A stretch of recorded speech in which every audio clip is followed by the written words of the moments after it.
Assalamualaikum warahmatullahi wabarakatuh. Alhamdulillah, salatu wassalamu ala rasulillah wa ala alihi wa sahbihi wa mawalah. Para pemirsa yang insyaallah dirahmati Allah subhanahu wa ta'ala, pada pertemuan kali ini kita akan melanjutkan pembelajaran kita tentang ilmu tajwid, yang mana sebelumnya sudah dijelaskan tentang makharijul huruf. Dan sekarang kita akan masuk ke pembahasan berikutnya, yaitu ahkamun nun as-sakinah wa tanwin, tentang hukum bacaan nun sukun dan tanwin. Apa itu nun sukun? Nun sukun itu nun yang tidak ada baris fathah, tidak ada baris kasrah, dan tidak ada baris dhammah. Dengan kata lain, nun sukun itu juga disebut sebagai nun mati. Adapun itu tanwin, tanwin itu ada huruf fathah yang double atau dua, disebut dengan an. Ada huruf kasrah dengan dua atau disebut dengan in. Adapun huruf dhammah yang dua ataupun disebut dengan un. Tapi biasanya kita menulisnya dengan seperti ini. Nah, nun sukun ataupun tanwin itu pada hakikatnya sama, karena nun sukun dan tanwin itu bunyinya itu sama. Mari kita buktikan. Contoh,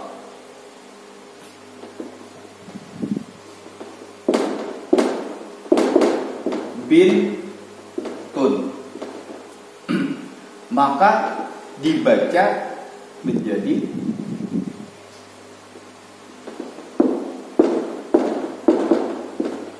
bintun. Bintun pakai tanwin dengan pakai nun sukun, maka bacaannya sama. Oleh karena itu nun sukun dan tanwin itu pada hakikatnya sama. Contoh lagi, bintan, maka dibaca bintan.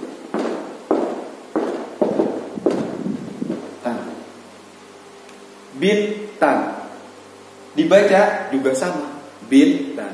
Artinya dengan tanwin ataupun nun sukun, maka bacaannya tetap sama.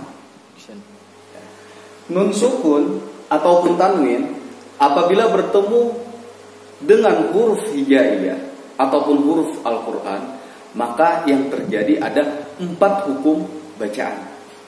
Jadi apabila nun sukun ataupun tanwin bertemu dengan huruf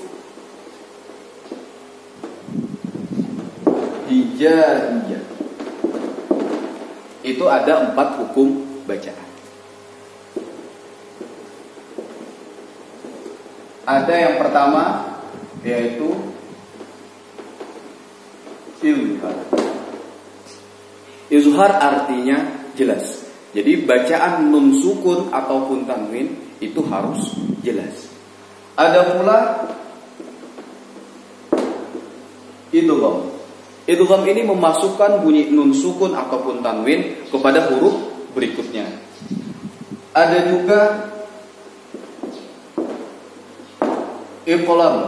Iqlab ini merubah bunyi nun sukun ataupun tanwin menjadi huruf mim atau menjadi bunyi mim. Yang terakhir yaitu ikhfa. Ikhfa itu mensamarkan bunyi nun sukun ataupun tanwin. Adapun idgham ini ada 2 bagian. Ada idgham bi gunnah atau memasukkan bunyi huruf nun sukun ataupun tanwin kepada huruf berikutnya dengan dengung. Ada pula idgham bila gunnah, memasukkan bunyi huruf nun sukun ataupun tanwin itu tanpa dengung ataupun tidak dengan dengung. Setelah ini kita akan mempelajari satu persatu mengenai hukum bacaan ahkamun nun as-sakinah wa tanwin, tentang hukum bacaan nun sukun ataupun tanwin, baik itu izhar, idgham, iqlab maupun ikhfa. Jadi nanti kita akan jelaskan satu persatu beserta contohnya. Terus saksikan video setelah ini. Kita akan menjelaskan hukum bacaan yang pertama, yaitu izhar. Izhar artinya jelas. Jadi apabila nun sukun ataupun tanwin bertemu salah satu huruf hijaiyah, yaitu huruf hamzah, huruf ha, huruf kha, huruf ain, huruf ghain, dan huruf ha, itu maka hukum bacaannya adalah izhar. A, ha, kha, a, la, ha itu juga disebut dengan huruf halqi, yang mana huruf-huruf ini adalah huruf yang keluar daripada tenggorokan. Oleh karena itu, izhar juga disebut, lebih seringnya kita dengar, yaitu izhar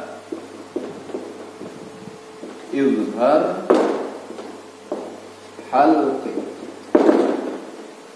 huruf yang keluar daripada tenggorokan. Contoh huruf hamzah.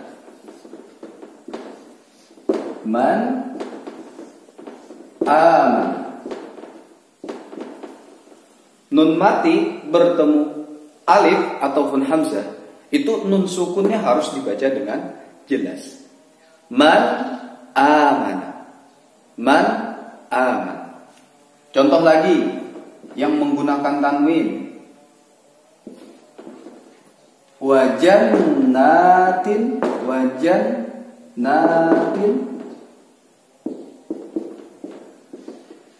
alfafa. Wajannatin alfafa.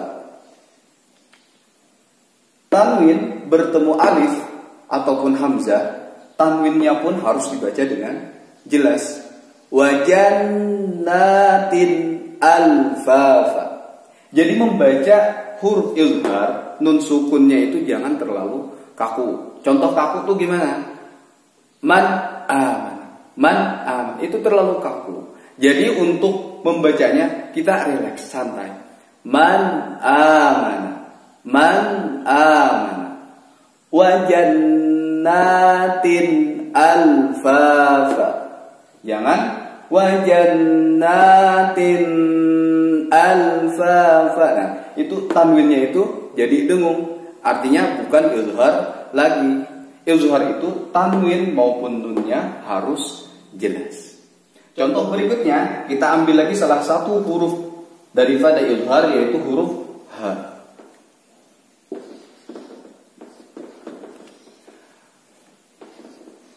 Man hajar.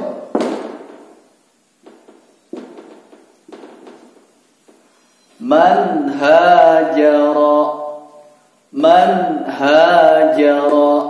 Nunnya, nun sukun itu harus jelas. Man hajara. Contohnya lagi.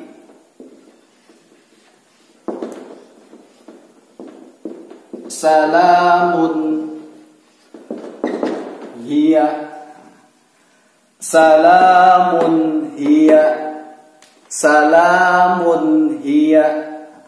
Tanwin ataupun nun sukun apabila bertemu huruf daripada huruf izhar ataupun huruf tenggorokan itu harus dibaca dengan jelas. Contohnya lagi, kita ambil salah satu huruf berikutnya, yaitu huruf ain. Sami'un alim. Sami'un alim. Nah, tanwin un itu harus dibaca dengan jelas. Contohnya lagi, kita ambil salah satu hurufnya lagi, itu huruf wa. Afuun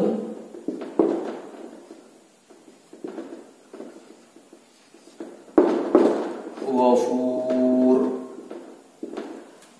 Afuun ghafur. Tanwin bertemu dengan huruf la atau huruf salah satu daripada huruf izhar, itu tanwinnya harus dibaca dengan jelas. Afuun ghafur, afuun ghafur. Jadi apabila nun sukun ataupun tanwin bertemu huruf a, ha, kha, a, la maupun ha, maka nun sukun dan tanwinnya itu harus dibaca dengan jelas, dan membacanya pun jangan kaku. Jadi harus dengan rileks, santai. Kita bacakan sekali lagi. Contohnya huruf hamzah. Man amana wa jannatin alfafa. Huruf ha. Man hajara salamun hiya. Huruf ain. Sami'un alim. Afuun ghafur. Jadi membacanya nun sukun ataupun tanwin harus santai, rileks. Jangan terlalu kaku, seperti yang sudah kita contohkan berikutnya. Jadi inilah hukum bacaan yang pertama. Mudah-mudahan antum sekalian paham. Dan insya Allah minggu depan kita akan lanjutkan ke hukum bacaan yang kedua, yaitu idgham. Yang mana nanti idgham akan terbagi menjadi dua lagi. Ada idgham bi gunnah maupun idgham bila gunnah. Sekian video kali ini. Assalamualaikum warahmatullahi wabarakatuh.